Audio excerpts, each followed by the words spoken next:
आज की कहानी है एक अमीर आदमी, चमचमाती फॉर्च्यूनर कार और उसी कार के सामने चौराहे पर भीख मांगती उसकी तलाकशुदा पत्नी की, जो जयपुर की रियल घटना है। सुबह का समय था। जयपुर के गणेश चौराहे पर हर रोज की तरह जाम लगा हुआ था। इसी जाम में फंसी थी एक चमचमाती सफेद BMW कार। कार में बैठे थे रमेश चौधरी, एक नामी बिजनेसमैन जो अपने ड्राइवर के साथ एक जरूरी मीटिंग के लिए मुंबई जा रहे थे। जैसे ही उनकी कार चौराहे पर पहुंचती है, रमेश अपने ड्राइवर से कहते हैं, भाई साहब थोड़ा रुक जाओ, देखो जाम कितना लंबा है, इतनी भी क्या जल्दी है, सामने कितने लोग खड़े हैं, जल्दबाजी में कोई फायदा नहीं, आराम से चलते हैं, अभी काफी टाइम है हमारी मीटिंग में। ड्राइवर उनकी बात मानकर कार को चौराहे पर ही रोक देता है। रमेश की नजर आसपास खड़ी कुछ महिलाओं पर पड़ती है। ये महिलाएं पुराने मैले कुचैले कपड़ों में थीं। उनके चेहरों पर थकान और मजबूरी साफ झलक रही थी। उनके पास छोटे छोटे बच्चे भी थे जो गंदे कपड़ों में इधर उधर घूम रहे थे। उन्हें देखकर रमेश को लगता है ये भिखारी हैं, और उन्हें इस हालत में देख रमेश का दिल पसीज जाता है, क्योंकि वह हमेशा से दयालु स्वभाव के थे। चाहे कितना भी व्यस्त हों, जरूरतमंदों की मदद करना उनकी आदत थी। वह अपने ड्राइवर से कहते हैं, शीशा नीचे करो। जैसे ही शीशा नीचे होता है, रमेश अपनी जेब से पर्स निकालते हैं। वह पर्स से कुछ नोट निकालते हैं और उन महिलाओं को बुलाकर प्रत्येक को 500 रुपये देते हैं। वह मुस्कुराकर कहते हैं, इसे रखो, तुम्हारे कुछ काम आएगा, अपने बच्चों के लिए कुछ खाना ले लेना। महिलाएं पैसे लेकर उन्हें दुआएं देती हैं और धीरे धीरे वहां से चली जाती हैं। जाम धीरे धीरे खुलने लगता है। ड्राइवर कार को आगे बढ़ाने वाला होता है। तभी रमेश की नजर एक महिला पर पड्डीडी डसती है, जो उनकी कार की खिड़की के पास खड़ीदी होकर बार बार खटखटा रही थी। वह कह रही थी, साहब आपने तो मुझे कुछ दिया ही नहीं। रमेश उसकी आवाज सुनकर चौंक जाते हैं।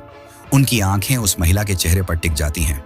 चेहरा थकान और गंदगी से भरा था, लेकिन फिर भी कुछ जाना पहचाना सा लग रहा था। वह तुरंत शीशा नीचे करते हैं और उस महिला से कहते हैं, अरे तुम काव्या हो ना? वह महिला रमेश को देखकर रुक जाती है। उसकी आंखें नम हो जाती हैं। वह धीमी आवाज में कहती है, हाँ मैं काव्या हूं, लेकिन रमेश तुम यहां? रमेश का दिल धक से रह जाता है। दोस्तों, ये कोई और नहीं बल्कि उनकी तलाकशुदा पत्नी काव्या थी, जिससे उनका तलाक 4 साल पहले ही हो चुका था।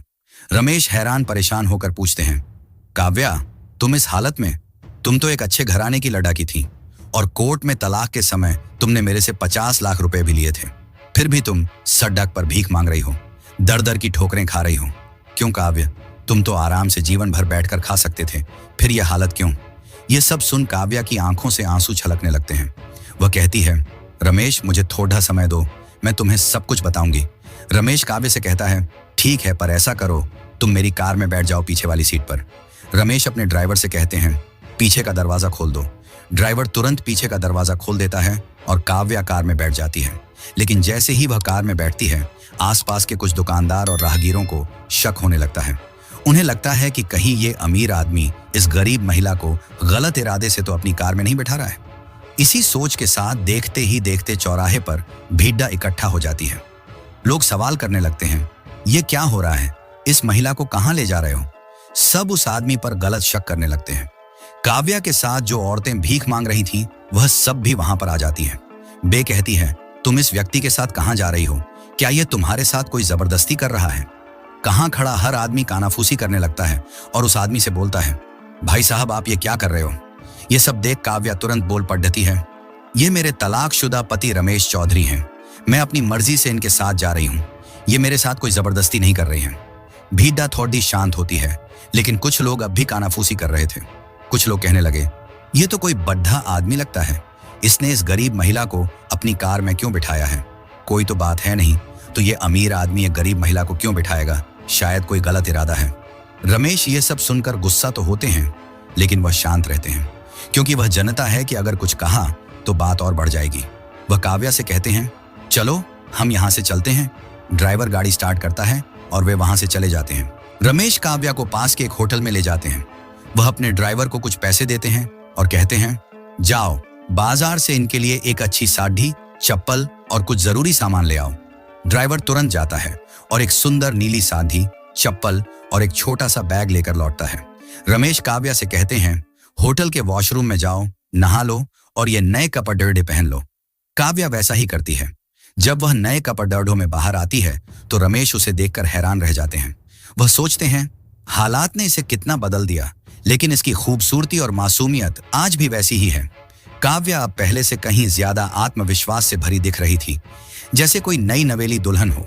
रमेश उससे कहते हैं कि मैं किसी जरूरी काम से मुंबई जा रहा हूँ, अगर मुझे तुम थोड़ा सा टाइम दो तो मैं तुमसे कल आकर मिलूंगा इसी होटल में। काव्या कहती है ठीक है। रमेश ने कहा तुम मुझे इसी होटल में मिलना, कहीं जाना मत, मैं तुम्हारे खाने पीने का पूरा इंतजाम कर देता हूँ। रमेश ड्राइवर से कहकर काव्या के लिए इंतजाम करवा देता है और कहता है मैं कल जल्दी ही आऊंगा और तुमसे मुलाकात करूंगा। वह कहती है ठीक है। ये कहे कि वह अपने रूम पर चली जाती है और रमेश मुंबई चले जाते हैं।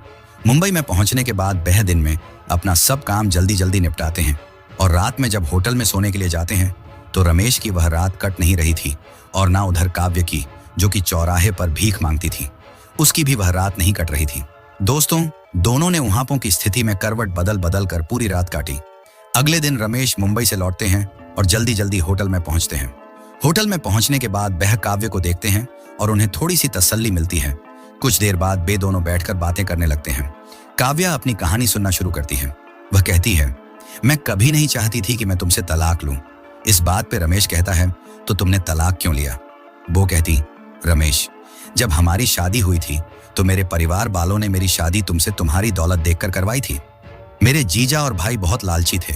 जब वो तुम्हें देखने आए थे तो उन्होंने घर जाकर यह कहा था कि शादी तो उसी घर में करेंगे चाहे कुछ हो जाए, और शादी के बाद तलाक करवा देंगे जिसमें वह पैसे लेंगे, तुम पर जुर्माना लगाएंगे।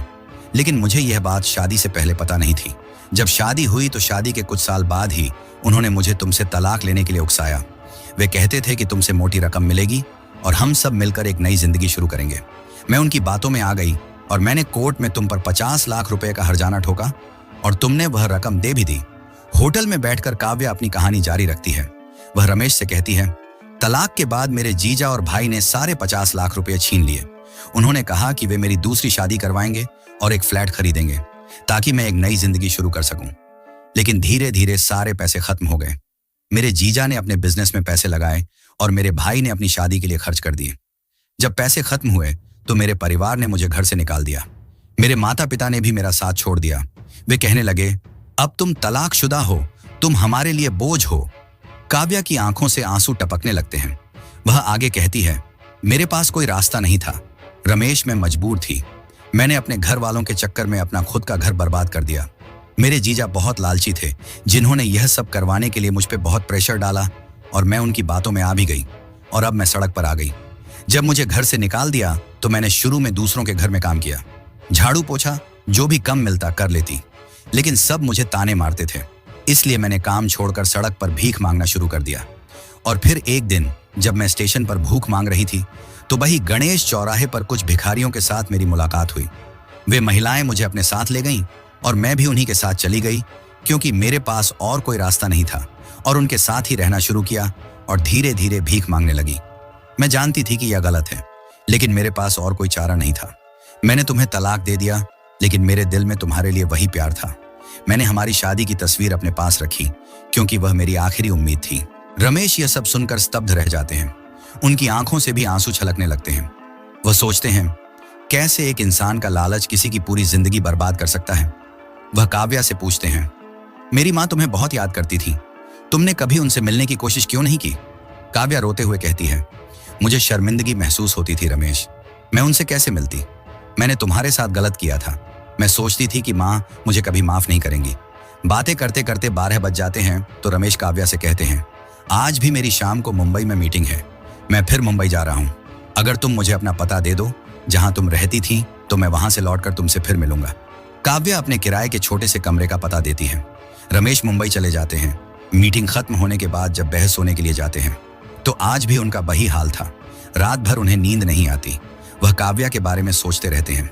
वह सोचते हैं काव्या ने भले ही गलती की, लेकिन उसका दिल आज भी साफ है और उसकी कोई गलती भी नहीं थी। उसे तो उसके घर वालों ने भड़काया था। क्या मैं उसे एक और मौका दे सकता हूं? उधर काव्या भी अपने छोटे से कमरे में करवटें बदलती रहती है। वह सोचती है रमेश ने मुझे इतना सम्मान दिया, लेकिन क्या मैं उनके लायक हूं? अगले दिन रमेश जल्दी से अपना काम निपटाकर जयपुर लौटते हैं। वह काव्या के बताए पते पर पहुंचते हैं, लेकिन वहां पता चलता है कि काव्या फिर से भीख मांगने गणेश चौराहे पर गई है। रमेश चौराहे पर पहुंचते हैं और काव्या को ढूंढते हैं। काव्या उन्हें देखकर हैरान हो जाती है। रमेश कहते हैं काव्या, मेरे साथ चलो। वह काव्या को अपनी कार में बिठाते हैं और उसके किराए के कमरे की ओर चल पड़ते हैं। काव्या का कमरा छोटा सा था। एक पुराना बेड, कुछ टूटी फूटी चीजें और दीवार पर टंगी थी रमेश और काव्या की शादी की तस्वीर। रमेश उस तस्वीर को देखकर रुक जाते हैं। वह पूछते हैं, काव्या, हमारा तलाक तो 4 साल पहले हो चुका था, फिर यह तस्वीर क्यों? काव्या फूट फूट कर रोने लगती है। वह कहती है, रमेश, मैंने तुम्हें कभी तलाक देना नहीं चाहा था। मेरे परिवार ने मुझे बहकाया। मैं आज भी तुमसे उतना ही प्यार करती हूँ जितना शादी के समय करती थी। यह तस्वीर मेरे लिए हमारी पुरानी यादों का सहारा थी। मैं इसे देखकर अपने आप को तसल्ली देती थी कि शायद एक दिन सब ठीक हो जाए। रमेश का दिल पिघल जाता है। वह कहते हैं, काव्या, तुमने भले ही गलती की, लेकिन तुम्हारा दिल आज भी साफ है। मैं तुम्हें माफ करता हूँ, लेकिन अब हम कानूनी तौर पर अलग हो चुके हैं। मैं तुम्हारी मदद जरूर करूंगा। वह काव्या से कहते हैं, मेरी माँ तुम्हें बहुत याद करती थी। क्या तुम उनसे बात करना चाहोगी? काव्या की आंखें चमक उठती हैं। वह कहती है, हाँ रमेश, मुझे माँ से बात करनी है। रमेश तुरंत अपनी माँ को फोन लगाते हैं और कहते हैं, माँ, काव्या मिल गई है, उससे बात करो। काव्या माँ की आवाज सुनते ही फूट फूट कर रोने लगती है। माँ कहती है, बेटी, तुम कहाँ थी? मैंने तुम्हें कितना याद किया। काव्या कहती है, माँ, मैंने बहुत बड़ी गलती की, क्या आप मुझे माफ करेंगी? माँ तुरंत कहती हैं, बेटी, गलतियां इंसान से ही होती हैं। तुम मेरी बहू हो, मैं तुम्हें हमेशा प्यार करती थी। रमेश, उसे घर ले आओ। रमेश अपनी माँ की बात नहीं टाल पाते। वह काव्या से कहते हैं, चलो मेरे साथ घर चलो। काव्या हिचकिचाती है, लेकिन रमेश उसे भरोसा दिलाते हैं। वह काव्या को अपनी BMW में बिठाकर घर ले जाते हैं। घर पहुंचते ही उनकी माँ आरती की थाल सजाकर काव्या का स्वागत करती हैं। सास बहू गले मिलकर रोने लगती हैं। माँ काव्या का माथा चूमती हैं और कहती हैं, बेटी, तुम वापस आ गई, अब सब ठीक हो जाएगा। रमेश अपनी माँ से कहते हैं, माँ, इसने मुझसे 50 लाख रुपए लिए थे, क्या इसे फिर से अपनाना ठीक है? माँ जवाब देती हैं, बेटा, अगर सुबह का भूला शाम को घर लौट आए तो उसे भूला नहीं कहते। गलतियां इंसान से ही होती हैं। अगर वह पछता रही है तो उसे माफ कर दो। रमेश काव्या को माफ कर देते हैं। वह काव्या को अपने बिजनेस में एक छोटी सी जिम्मेदारी देते हैं ताकि वह आत्मनिर्भर बन सके। काव्या धीरे धीरे अपने आत्मविश्वास को फिर से हासिल करती है। रमेश और काव्या एक साथ प्यार और विश्वास के साथ नई जिंदगी शुरू करते हैं। दोस्तों, यह कहानी हमें सिखाती है कि रिश्तों की कीमत पैसे से नहीं, बल्कि विश्वास और प्यार से होती है। काव्या के परिवार का लालच उसे सड़क पर ले आया, लेकिन रमेश की दयालुता और माफी ने उसे फिर से एक नया जीवन दिया। लालच इंसान को बर्बाद कर देता है, लेकिन इंसानियत और माफी टूटे रिश्तों को जोड़ देती है। इस कहानी का एक और सबक है कि इंसान की इज्जत उसके हालात से नहीं, बल्कि उसके दिल से तय होती है। रमेश ने काव्या को सड़क पर भीख मांगते देखा, लेकिन उन्होंने उसके अतीत को नहीं, बल्कि उसके इंसान होने की कीमत को पहचाना। दोस्तों, इस कहानी के बारे में आपके विचार क्या हैं? नीचे कमेंट बॉक्स में जरूर बताएं। आप इस कहानी को दुनिया के किस कोने से देख रहे हैं, यह भी हमें बताना न भूलें। आपके कमेंट्स हमें अगली कहानियों के लिए प्रेरणा देते हैं।